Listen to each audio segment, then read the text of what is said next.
Hey everyone, it's Mace1370, and I have a couple awesome matches to go over today. Before we get into these though, please make sure to like, subscribe, and hit that notification bell. Also, please check the description below for a link to my E7 Discord. Okay, so you may have noticed the name that popped up there. It was Jarrell. He posts on the Discord and is a really nice guy. He also has a lot of really good units, so I was not super thrilled to get matched against him.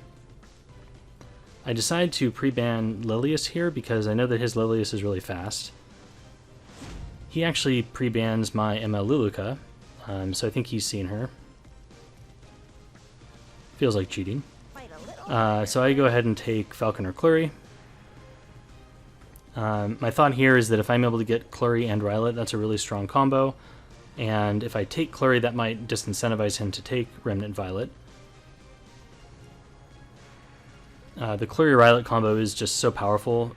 You're able to just snipe one of their units in the beginning of the fight, and almost certainly kill him. And it really puts them in a position where they almost need to ban one of those two, which is really nice to be able to set that up at the start of your draft. He takes Fallen Cecilia, and unfortunately he counterpicks the Rylet from me, so he saw what I was trying to do. So now I have to think, what type of team composition do I want to, make around Flurry here?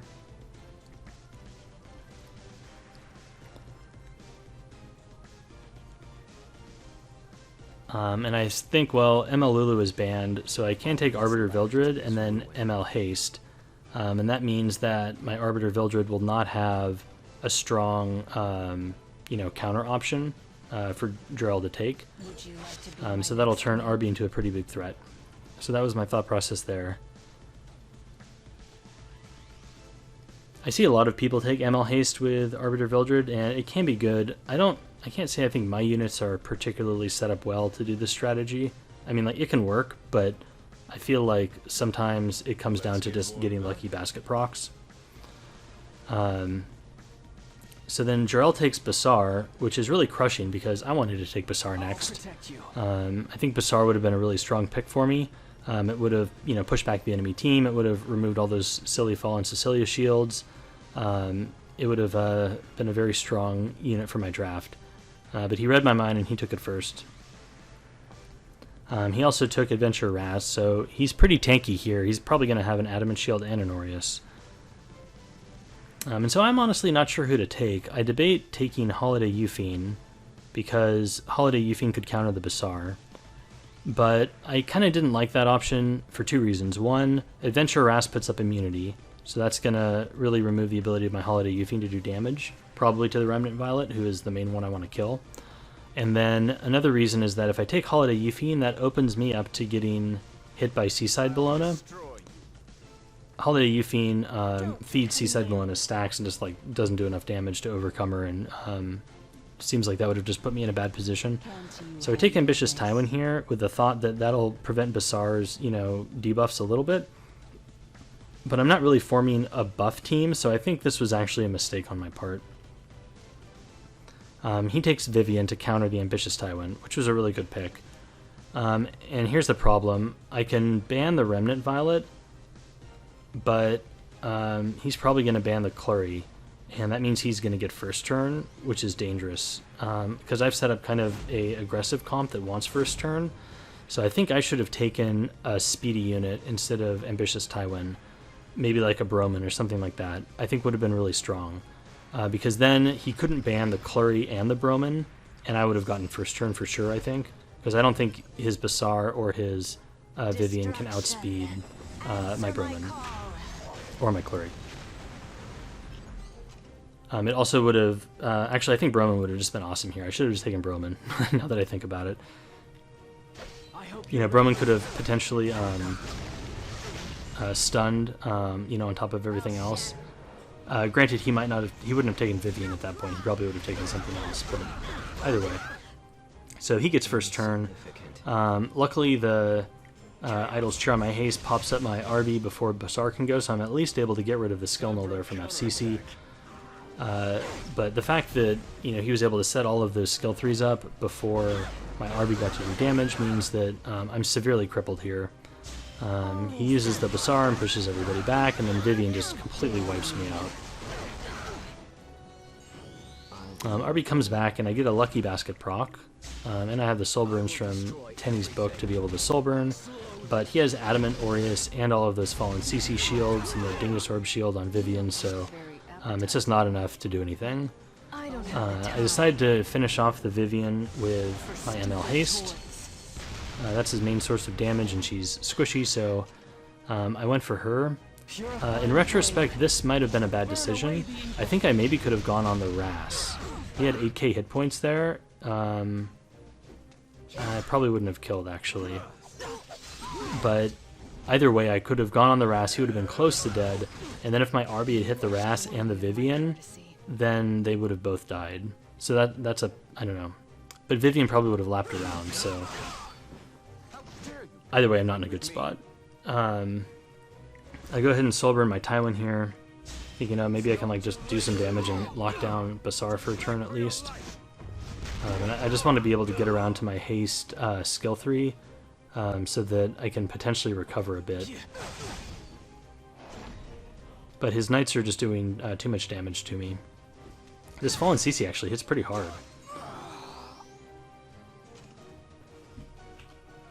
And my Tywin does come back, with the Holy Sacrifice.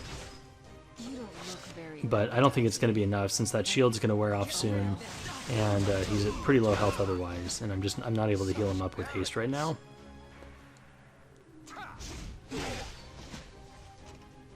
The Basar's also tanky, so I'm not able to get him down in time. This won't be an easy fight. I'll take the lead. So my Tywin does go down, and that's pretty much it for me. I have to yield here. I have no hope of winning. And so with that, I get unceremoniously kicked out of Legend. Okay, next game. Got to queue right back up and get back in there. This time against Zodiatma. I'm not really sure who to pre-ban against him. He has a really strong suite of units, a lot of strong options, so I don't think there's necessarily a right choice as to who to pre-ban. I know his Basar is really fast, so I decided to pre-ban that. He has a bunch of other good units, though, so I think there are multiple options. He pre-bans Falcon or Clury, and he gets first pick.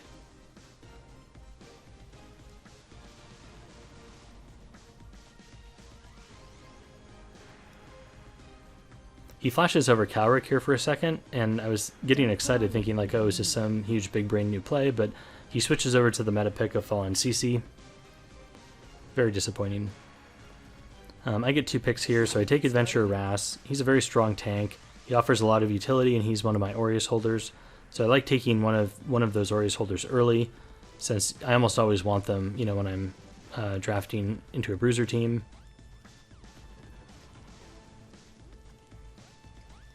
And then I go ahead and take Diane here second.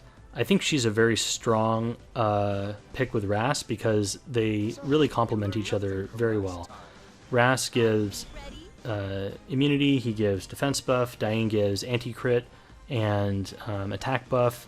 Diane generates a ton of souls, and Ras can soul burn, for just 1 or for 10 souls on his S2, do a ton of damage with defense break. So I think they have a lot of synergy. Zodi picks Ambitious Tywin and ML Lulu, which is an interesting third pick with the Lulu there. I guess it kind of broadcasted to me that he was probably thinking about taking RB. I guess he could just be trying to assemble a team comp with Lulu on her own. I take ML Crow because, most importantly, I want to have immunity buffs against Ambitious Tywin. The immunity from ML Crow can be very strong in preventing ML Tywin from getting his, soul burn S3s in a row. It gives you a breather and a chance to recover. His damage is also nice. He also brings more mitigation if, Zodi does pick RB. I take Remnant Violet here because he's very fast, and I think that he can probably speed contest Emeluluka. I don't know how fast Zodiatma's Emeluluka is, but whatever her speed is, I doubt it's over like 255 or 260, which means that I think there's a good chance that Remnant Violet could get first turn and just sniper. Then he takes Alencia and Ruel, so no Vildred after all. So because he took Alencia, I'm going to take Fire Ravi here. I think she's a really strong pick against Alencia. being the opposite element. She also has sustain with Sigurd's Scythe. She's a very strong bruiser. And so now I'm trying to debate who I want to ban. I have no cleanse, so fighting against the Tywin is a little scary, you know, without that. So I'm very tempted to ban the Tywin. But I've taken units like Remnant Violet, who does not have a lot of sustain. You know, he can one-shot somebody, but then, you know, he can die shortly thereafter. So if I one-shot somebody and then Ruel just reses her, kind of defeats his purpose for being there. So I go ahead and I ban the Ruel. I thought about FCC also just to enable my Remnant Violet to actually kill someone right away. But I decided not to, since if he can get first turn, he can probably kill the Luluka, you know, whether she has a shield or not. Unfortunately for me, Lulu gets the first turn and she's able to CR push everybody. This is just perfect. And he decides to use his S3 into Remnant Violet. And my Remnant Violet decides not to dodge, which is very unfortunate for me. I guess I got lucky in that he didn't crit, but still I think unlucky overall. And then Tywin hits into Rylet and also doesn't miss. So my Remnant Violet goes down without getting to do anything, Let's do this. which is very unfortunate. Fortunately, though, my Ras is speed-tuned to be able to remove the skill null with his S3. So now I don't have to waste my ML Krau's skill 3, and he gets to actually do damage. And I definitely want to use it here because Tywin is going to come around and will be able to stun me if I don't.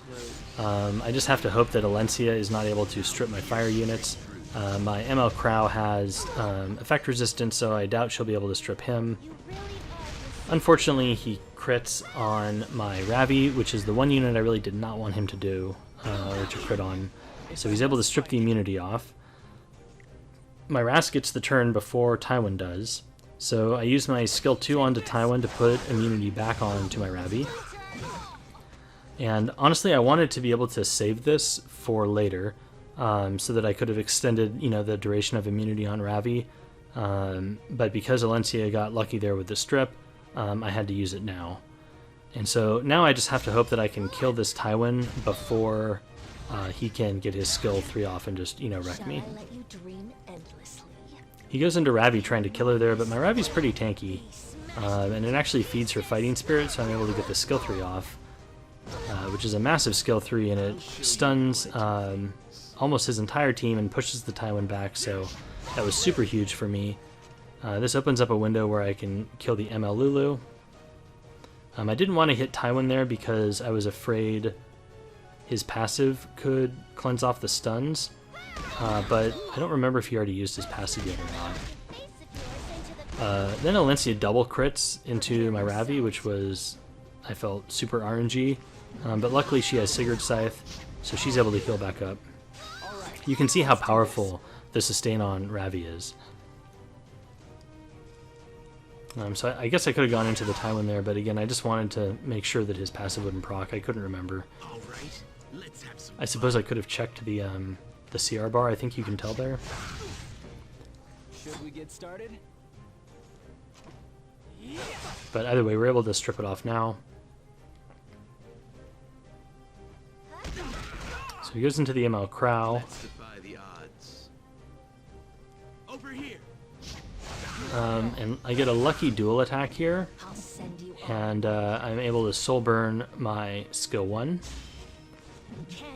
and snipe this Tywin here. Like, Ravi is ridiculous. You know, she has insane single target damage. Her skill 3 is bonkers. I'll protect you.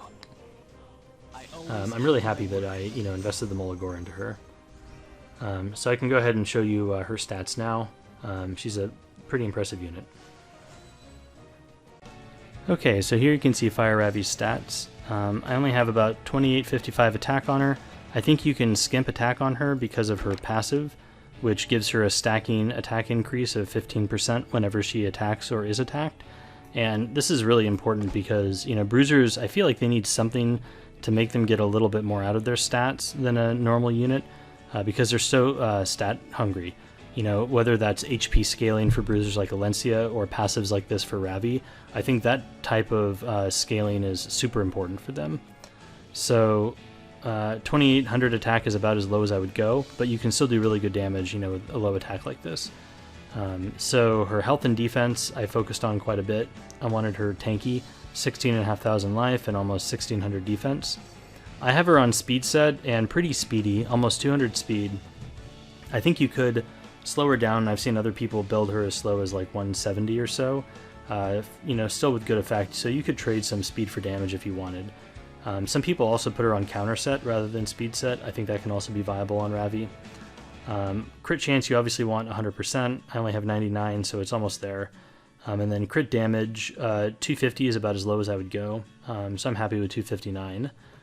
Her EE that I'm using is the Dispel EE. To give her, you know, a cleanse whenever she uses S1 or a chance to cleanse, and it's pretty good. It gives value. I think I want to try the S3 one that increases her stun chance. I just have to farm Hall of Trials more to get it. As far as artifacts go, I think Sigurd's Scythe is best in slot for her. It dramatically increases her survivability and sustain. It is really, you know, impressively good on her. Other options, I think you could use Champion's Trophy if you wanted. This one, you know, that can let her stun people. I think that's a decent option. Could be cute on counter set also. You know, you could get free stuns that way. You would have to build some effectiveness probably, maybe 30-40%. She gets a lot of effectiveness from her passive, and then the Champion's Trophy would also give her some as well. So here you can see the gear. It all rolled well, so she has good gear on. I think if I could get equivalent gear that maybe shifts a little bit more into crit, just so I could, you know, top off the crit chance, that would make me happy. But overall, I think she's a great unit, and I'm very happy that I molded her. So that's all for now. Thanks for watching.